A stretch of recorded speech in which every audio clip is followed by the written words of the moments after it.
The time has come to teach you about playing Escapologist. Even if you don't play Escapologist yourself, I recommend sticking around to watch, as understanding how a character works is just as important to playing with them well as it is to playing as them well. First, the basics.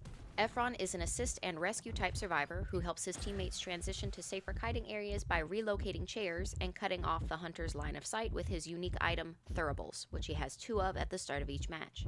When thrown, Efron's Thurible creates a 33-meter wide circular smokescreen wall which lasts for 15 seconds. The outer wall of the smokescreen is fully opaque to all survivors and hunters and blocks most hunter placement and projectile abilities from either direction. From above, the smokescreen area created by the Thurible is donut-shaped, with the fog being the densest near the outer wall and the middle area being mostly clear. When inside the smokescreen, survivors are also safe from hunter detection abilities, including peepers and wanted order. Efron gains a few unique buffs from the Thurible as well. He leaves no trails when inside the smokescreen, and gains a 35% movement speed boost for 1 second whenever he enters or exits the smokescreen, which can trigger once every 3.5 seconds. His other main ability, Escape Act, allows Efron to move a survivor from one rocket chair to another unoccupied, unbroken one within 47 meters of their initial location.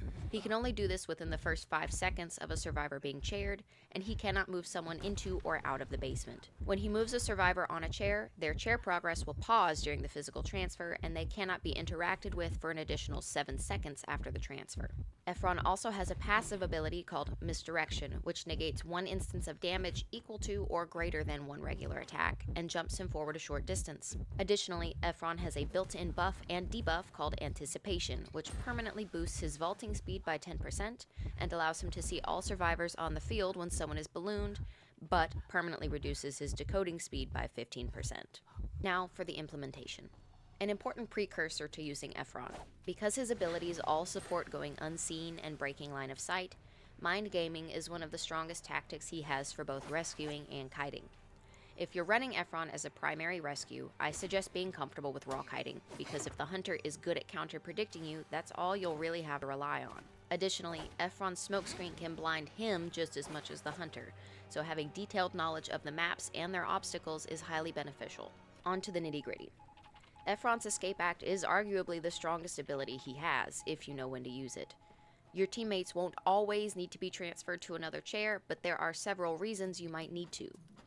Thanks to a range buff he got post-release, on a standard 3x3 map, he can basically move someone a full map block away from where they were, assuming all chairs are unlaunched and unbroken. The reasons you would want to move a teammate include: 1. To move them away from another teammate's cipher. The hunter may commit to harassing the cipher anyway, giving you a free save, but more importantly, this sets up the tunneled survivor to kite away from decoding progress. 2. To move your teammate to a better kiting area.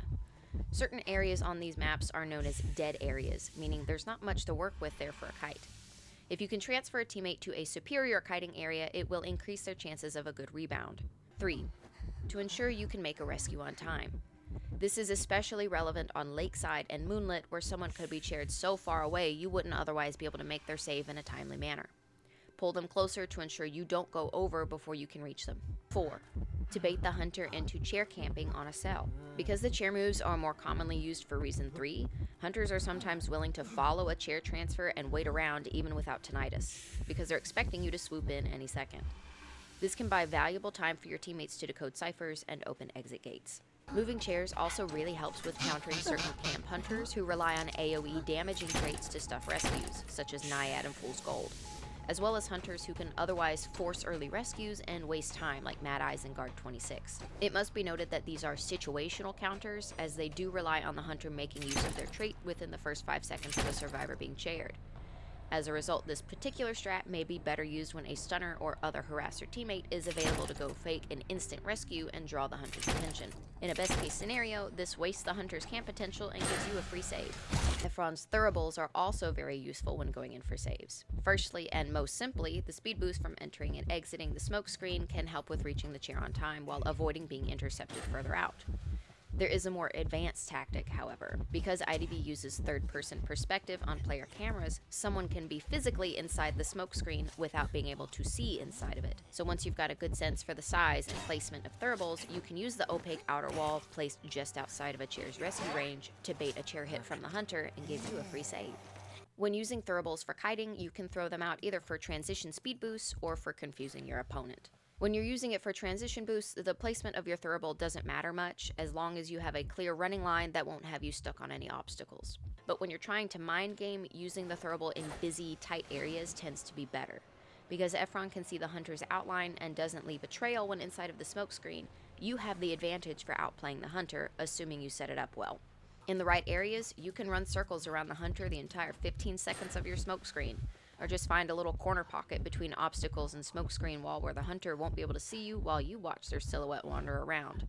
And if the hunter gets confused enough looking for you, you can turn and run the other way to gain a lot of distance. You do have to be mindful that the hunter gets an alert for your location 6 seconds after you have left the smokescreen, assuming you don't re-enter it before the time is up. But that alert looks different depending on how far away you are. If you're closer to the hunter, they get both a visual and audio notification similar to a failed calibration on a cipher. If you get more distance though, it just reveals your silhouette for a few seconds, reducing the hunter's chances of spotting you, especially if a teammate is running interference. It's also important to note when using the throwable to support other teammates that only Ephron's trail is hidden inside of it. Other survivors will still leave a thread trail behind, making them easier to track even with the impaired vision. Having an extra teammate to run around and muck up the trails can be helpful if you're going to try this, unless you're supporting someone who has another method of temporarily not leaving trails. And finally, for his Misdirection passive, remember that this only triggers for damage equal or greater to one regular attack.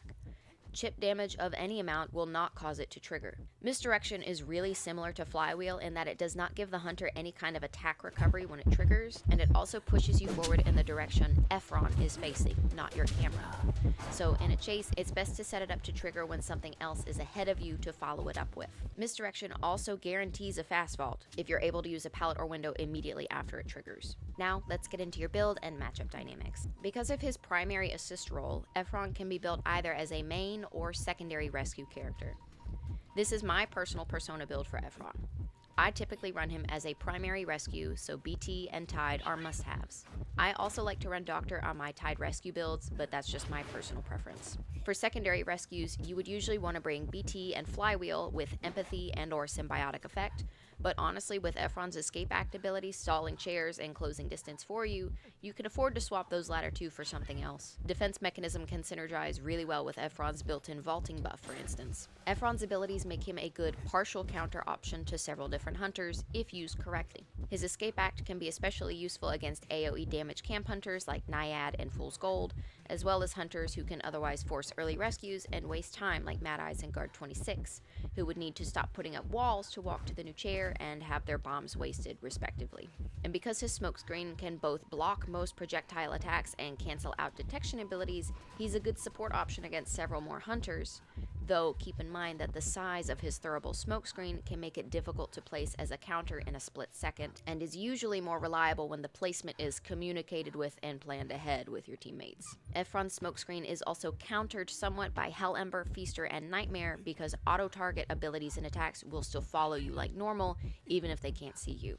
Evil Reptilian and Mad Eyes are also both able to get an elevated visual inside of your smokescreen that may make it easier to track you. And finally, his Misdirection is especially useful against Hullabaloo, as it will refresh all three colors when it triggers, despite Ephron not actually taking damage from them. But on the opposite side, it will not refresh any colors applied by Hermit. For team comps, remember that Ephron's throwable smokescreen can cut off Novelist and Seer's ability recharge as they rely on eye contact with the hunter, and he cannot use Escape Act to move survivors to chairs that Gardner has broken. His smokescreen does not prevent auto-target and aiming abilities from survivors like Cowboy, Archer, and Coordinator, but could still make it difficult for them on a player level to use their abilities due to the vision impairment and the confusion that it causes. And that's all I have for you folks. Feel free to ask any questions and discuss in the comments below, and if you found this guide helpful, consider liking, sharing, and following for more content. Happy rescuing!